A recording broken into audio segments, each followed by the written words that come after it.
અત્યારના સમયમાં આપણે કોઈને કહીએ કે સાચું બોલો તો કહેશે કે મરવું છે, મારા ઘણા ખરા કામ તો ખોટું બોલવાથી જ ચાલે છે. જો સાચું બોલું તો લાઈફના ઘણા બધા ફેક્ટર્સ પર અસર થઈ શકે છે.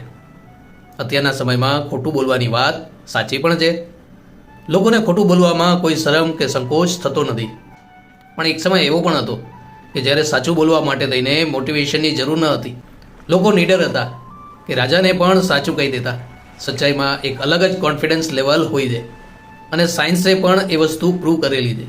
સાચું બોલવાવાળાને ફિઝિકલ ઇસ્યુ ઓછા હોય છે. સ્ટ્રેસ, ડિપ્રેશન, એન્ઝાયટી કે સ્લીપ ઇસ્યુની કમ્પ્લેન ઓછી હોય છે. જો વિશ્વાસ ન આવે તો ગૂગલ એનાલિસિસ કરી લ્યો. પણ અહીં આપણે બે એવા પ્રસંગ લેશું કે જેમાં મોં પર સાચું બોલનાર પ્રજાને ખુદ ભાવનગર દરબાર વજયસંઘજી મહારાજ ઇનામ આપે છે.